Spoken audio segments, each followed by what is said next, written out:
माधवी जी, आपसे शुरुआत करते हैं। कल हम लोगों ने गंगा आरती के समय भी आपको सुना, बहुत ही अच्छा लगा और इतना अच्छा अनुभव था कि एकदम जैसे भक्ति के रस में सराबोर हो गए सभी। कैलिफोर्निया से ऋषिकेश तक की journey as a young spiritual seeker and now Rishikesh से एक globe trotting spiritual guru. What does women empowerment mean to you? Beautiful, thank you so much. सबसे पहले women को empower करने का कोई आवश्यकता नहीं है, तो पहले से empowered है। भाई केवल उनको जहाँ तक सहयोग हो सकते हैं कि वो स्वयं की शक्ति को पहचान लें। We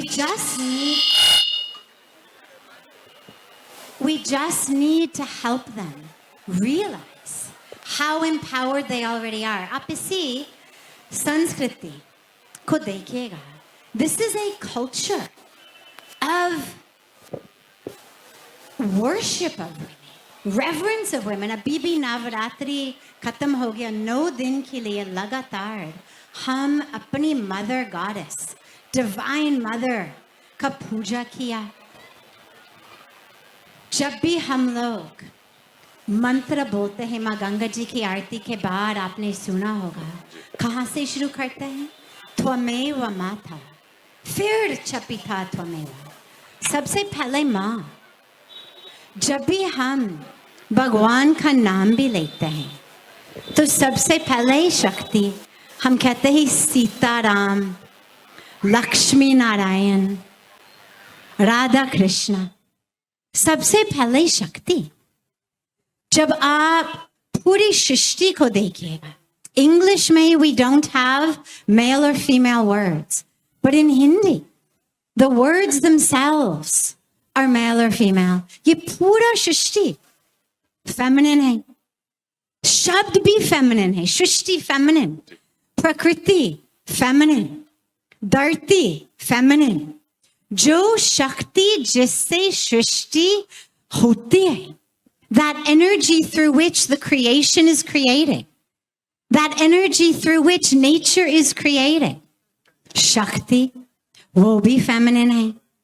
तो मुझे ये लगता है कि चाहे हमारे शास्त्र में, चाहे अपनी संस्कृति में, that female power is there, लेकिन हम केवल मौका देना है कि सब में स्वयं में वो दर्शन कर सकते हैं. और लास्टली हमें बस इतनी याद भी रखना है कि जो पूजा हम करते हैं देवी की, वो मंदिर में तो करते हैं, खासकर नवरात्रि की टाइम, अभी दिवाली की टाइम आने वाले, सभी माँ लक्ष्मी जी की पूजा करेंगे.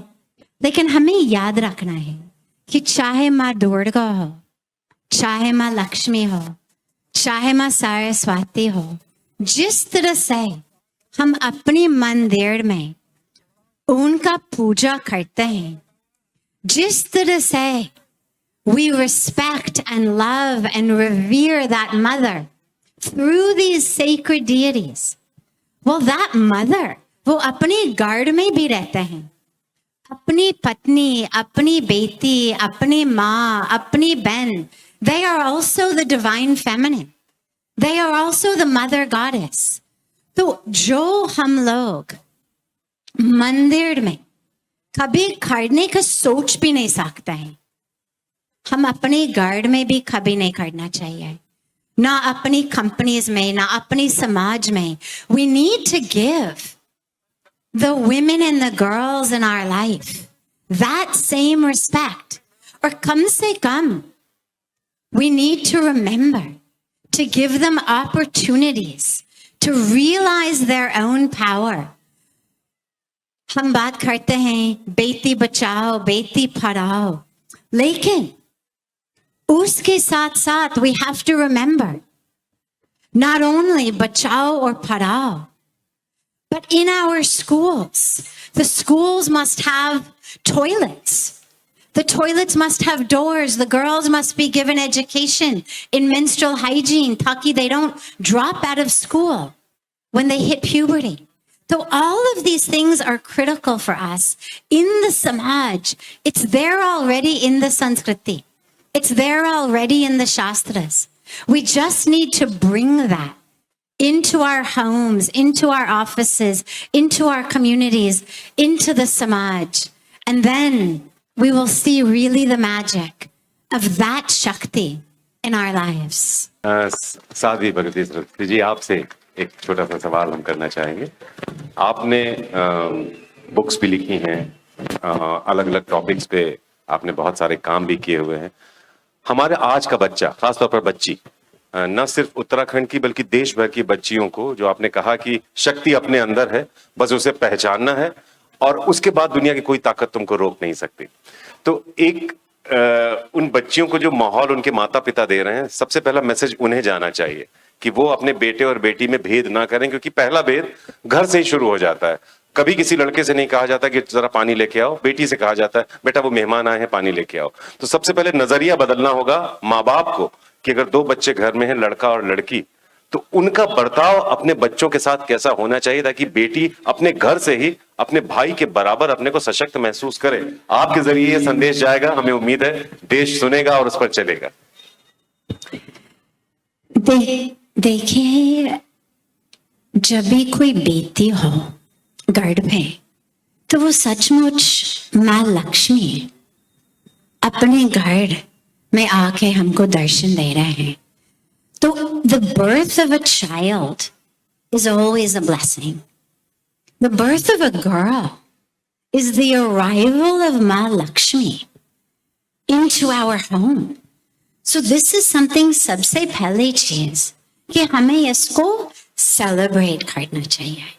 Now, I understand, खासकर जो लोग जिनके पास ज्यादा पैसा ना हो, कि उनके मन में वो जो स्ट्रेस आते हैं कि फिर जितना भी पैसा हम लगाएंगे वो तो फिर किसी और की घर जाएंगे, या मतलब लोग ऐसे सोचते हैं. और जिनके पास पैसा नहीं, तो मैं समझ भी सकती हूँ कि how they must be worried. शादी भी अपने ऊपर है, उसकी जिम्मेदारी भी अपने ऊपर है, जहाँ डाउरी होता है वो भी अपने ऊपर है.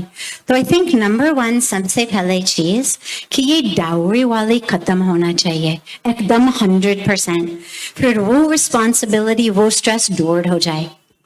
दूसरी चीज, परम पूज्य स्वामी जी ने एक इतना सुंदर योजना शुरू किया और प्रेरणा दिया कि जब भी, और ये शुरू भी हुआ यहाँ पे उत्तराखंड में, लेकिन पूरा देश में नहीं बल्कि पूरा विश्व में, दिस शुड बी स्टार्टेड, कि जब भी एक बेटी की बर्थ हो, that family receives sapling of trees, but sapling of very special fruit-giving trees that are actually the expensive type. Kiwi ho, akrood ho. They plant that tree when she is born. लेकिन पेड़ बेटी के नाम में हो, ताकि by chance अगर उनकी टेम्पटेशन हो कि उसकी शादी कराओ, वो तो फिर पेड़ उनके साथ चले जाए. फिर when she gets to be the age of school going, उसी पेड़ से जो भी पैसा आ रहे हैं उसकी फल से is used to send that girl to school. और फिर जब तक उनकी शादी की टाइम, अगर वो सचमुच याद रखें कि शादी से पहले शिक्षा, वो अपनी स्टेट और अपनी देश की मंत्र होना चाहिए कि शिक्षा से पहले, शादी से पहले शिक्षा, education before marriage. And if they let her go through that whole education, फिर जितना फल आएगा, उनकी सारी शादी उसमें से पे हो जाएगा. So they will not have anything to worry about. Plus, along with it, the mountains will get reforested, the trees will be planted. So that is one very beautiful yojana that Param Puja Swamiji has given this inspiration for. But lastly, मैं बस ये भी कहना चाह रही थी कि हमें याद रखना है कि equal does not mean same. जब हम कहते हैं कि भेदभाव मत करो, they are equal. तो हमें याद भी रखना है कि इसका मतलब नहीं है that we should turn our daughters into sons, or that as our girls grow up, they should hold in their mind this idea of, oh, I can be just like a man. The point of being a woman is not to be just like a man. The point of being a girl is not to be just like a boy. तो हमें ये भी याद रखना है, equal है, but not same. And in the same way that God loves diversity in fruits, in flowers, in humans. So we should give our girls the beautiful opportunity to be girls, but to remember they are equal. ये बात आपने बहुत ही अच्छी कही और आपके द्वारा ये बात आ रही है तो आई एम श्योर लोगों को ज्यादा समझ में आएगी, क्योंकि जब हम आपका विकास की बात करते हैं, तालियों की ध्वनि से बहुत बड़ी बात उन्होंने कही है। जब हम विकास की बात करते हैं तो we don't need to be gender specific. यहाँ बात लड़की और लड़के की नहीं हो रही है, बात यह है कि पढ़ेगा इंडिया तो बढ़ेगा इंडिया, ये सब पर लागू होता है। मैम आपसे ही दूसरा सवाल है कि जब आप पहली बार इंडिया आई थी, साध्वी जी आपसे ही है, जब आप पहली बार, क्योंकि इस कंटिन्यूएशन में ही चल रहा है, तो जब आप पहली बार इंडिया आई थी तो you meet a lot of women across geographies, तो यहाँ भारत में खास करके किस तरह के चेंजेस आपको देखने को मिल रहे हैं? What are the changes that you see now, पहले और अब में? क्योंकि हम इस बारे में बात करें तो मैं चाहती हूँ कि आप अपना अनुभव भी बताइए कि तब और आज में क्या फर्क आपको नजर आ रहा है। मेरी भगवान की कृपा से, माँ गंगा की कृपा से, परम पूज्य स्वामी चिदानंद सरस्वती जी महाराज की कृपा से मेरी अब 27 वर्ष हो गया भारत में रहकर, माँ गंगा के किनारे रहकर, और अब लगता है कि केवल मैं भारत में नहीं बल्कि भारत मुझ में रहता है।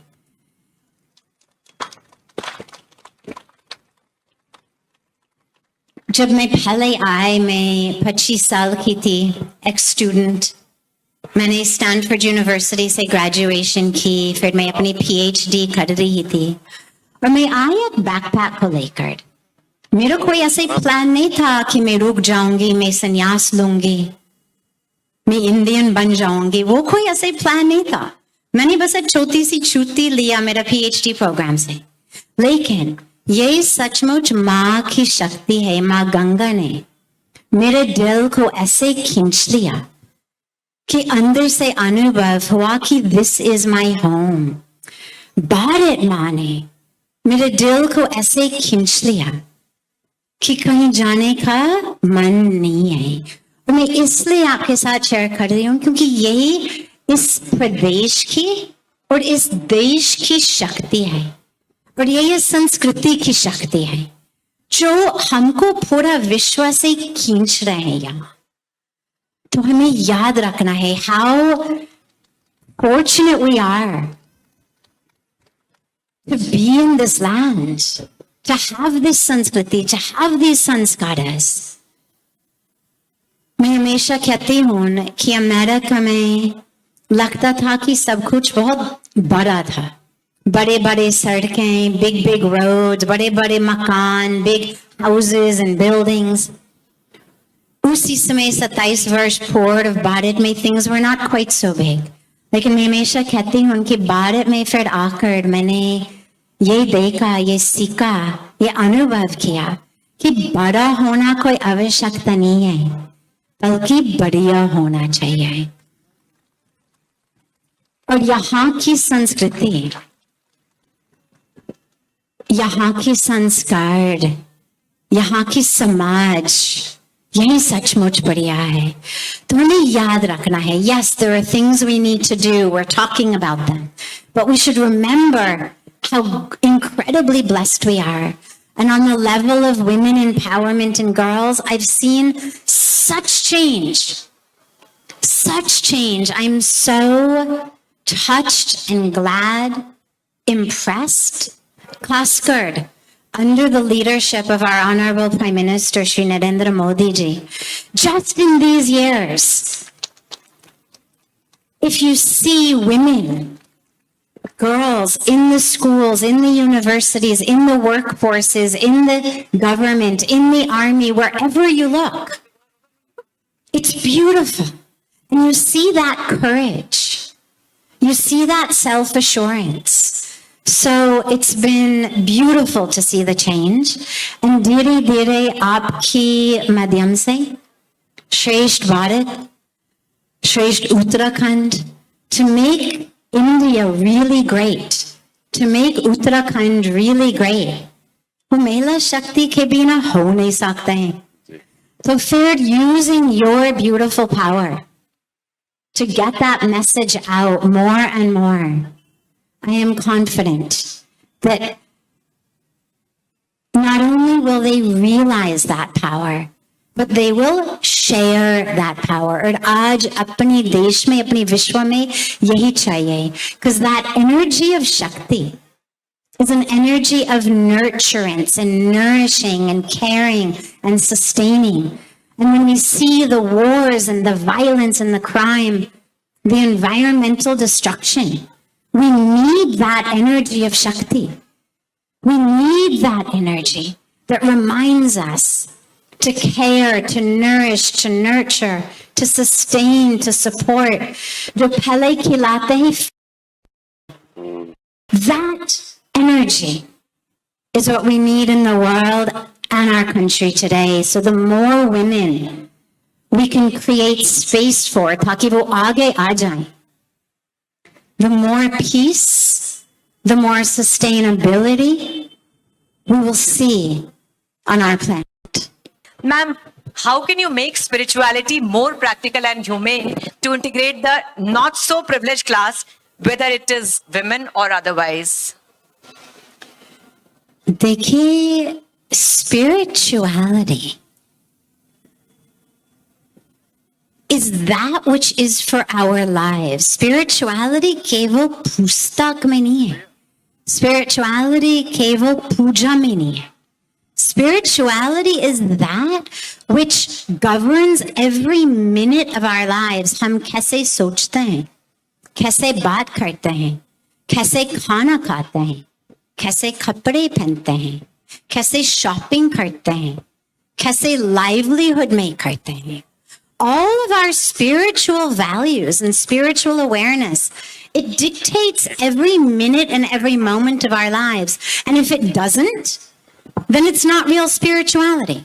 तो फिर आपकी पूजा, आपके ध्यान, आपकी योग केवल मैट में, कुशन पे, मंदिर में है. अगर आपका अध्यात्म था, सच है, तो केवल मंत्र में नहीं, केवल पूजा में नहीं, केवल पुस्तक में नहीं, केवल मंदिर में नहीं, वो आपके जीवन में है. How you speak, how you treat other people, the choices you make. तो आज जब हम younger generations के साथ और हम देखते हैं रोज माँ गंगा जी की आरती में, जो आरती के बाद सत्संग हो, हमारे योग क्लासेस में, हमारे मेडिटेशन क्लासेस में, हमारे स्पिरिचुअल रिट्रीट्स में, so many youngsters are coming. बस परसों मुझे मौका मिला कि उत्तरांचल यूनिवर्सिटी में सारे बच्चों के साथ 2 घंटे स्पेंड करने की अवसर मिला मुझको. Children want spirituality, but what they want is real spirituality. जब वो कुछ पूछते हैं, अच्छा हम टीला क्यों लगाते हैं, तो क्या कहते हैं उनको, अरे तुम कौन हो, मेरे से ऐसे क्यों पूछ रहे हो, मैंने कभी ऐसे नहीं पूछा, क्या समझते हैं अपने आप को. We think our children are being rude and we discourage them from asking questions. But this generation is very different. हम चीजों को इसी तरह से एक्सप्लेन नहीं कर सकते हैं कि बस करो. क्यों? क्योंकि मैंने कहा बस करो. Well, they're not going to take that. But the beautiful thing is, all of the things we do, they have reasons.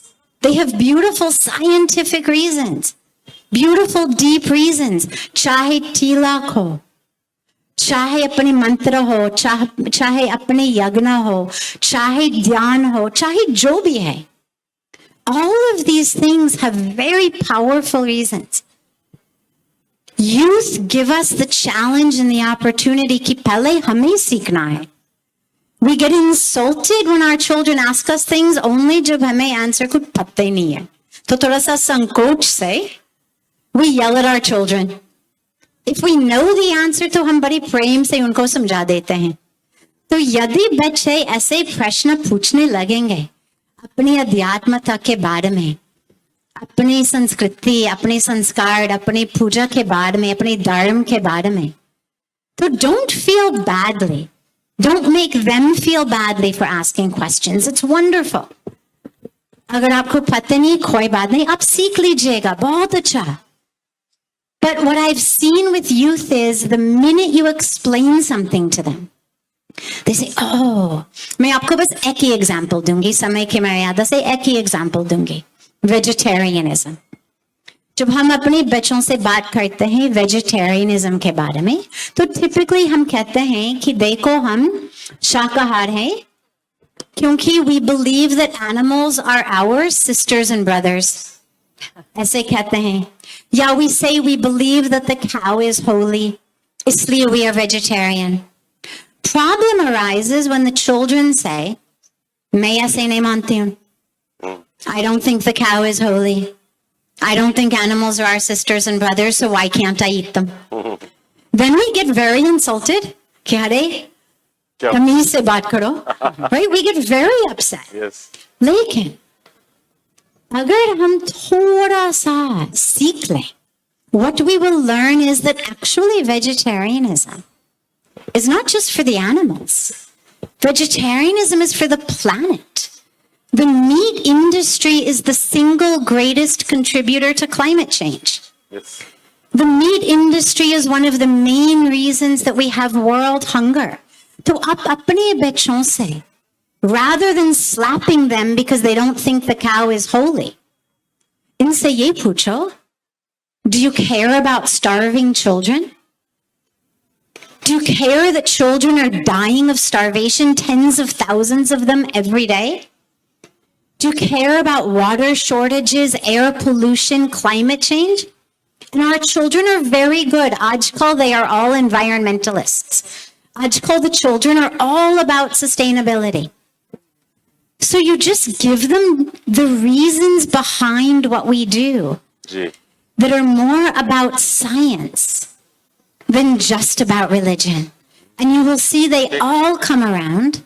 And lastly, जब अपनी ध्यान के बारे में बात करते, मैंने देखा जितने भी बच्चे, जितने भी यूथ, जितनी भी स्कूल्स, सभी इतनी स्ट्रेस्ड हैं.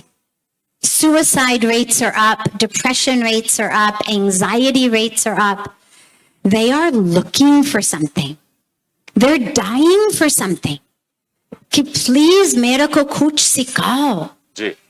मैम प्रॉब्लम ये है कि ये लोग इनके पास समय ही नहीं है कि वो अपने आध्यात्मिक पहलू पर भी ध्यान दे सके. तो यही मेरा अगला सवाल था जो आप बोले जा रही थी. मैंने सॉरी आपको टोका कि कैसे बैलेंस बनाए मटेरियलिस्टिक सक्सेस और स्पिरिचुअल जर्नी के बीच में, और इंटरनेट की दुनिया से इंटरनेट की दुनिया तक कैसे पहुंचे, कैसे उन्हें प्रेरित करना चाहिए. ये भी एक बहुत बड़ा चैलेंज है आज की डेट में. देखिए, स्पिरिचुअलिटी कभी नहीं कहते हैं thou shalt be poor. कहीं नहीं लिखा हुआ है thou shalt not have nice things, thou shalt be hungry and poor. It doesn't say that anywhere. Spirituality does not say thou shalt not be a success. If you are a success, you can't be spiritual. कहीं नहीं लिखा हुआ है ऐसे. अगर आप शास्त्र में देखेंगे, एक example will I think explain it. अगर आप देखेंगे तो Lanka was a city of gold, सोना से बनी हुई है. But Lanka was hell. कोई रहना नहीं चाहते. क्यों? Because it was being overseen by Ravan, by a demon king. Right. Dwarka was also a city of gold. लेकिन सभी उसमें रहना चाहते थे. Why? Because it was being overseen by Bhagwan Krishna. The gold was not the problem. They were both cities of gold. What made one hell and one heaven was who is in charge. तो हमें यही याद रखना है कि it's not about material success or not material success. अगर आपका धर्म करते हुए sincerely, honestly, पैसा आ जाते, बहुत बढ़िया. समझ लीजिएगा कि God has made you a trustee. आपको उसी पैसा के साथ समाज के लिए, विश्व के लिए, पर्यावरण के लिए कुछ बड़े काम करना है. लेकिन याद रखिएगा कि who is running your show? Is it Ravan or is it Krishna? And that is what determines this balance that you're talking about. Agar Bhagwan Krishna is running my show, then all of the gold in the world does not take me astray, does not take me off my path. But if Ravan is running my show, then we are already off the path. So apni bache jo hai, not only youth, everyone, we have to ask ourselves, what are we running for? Mahatma Gandhi ji said so beautifully, what is the point of that fast speed which has no direction? तो हमें पूछना चाहिए, speed बहुत बढ़िया है. अपनी technology, अपनी jobs, अपनी पैसा, अपने विकास बहुत बढ़िया होना भी चाहिए. जी बिल्कुल. लेकिन हमें बस इतनी ध्यान रखना है कि उसी स्पीड के साथ डायरेक्शन भी हो. स्टार्टअप तो बहुत बढ़िया, एंटरप्रेन्योर तो बनो, लेकिन ये भी स्वयं से पूछो कि स्टार्टअप के बाद मैं कहाँ जा रहा हूँ. सही. तो if we can keep this in mind तो फिर वो बैलेंस रहेगा.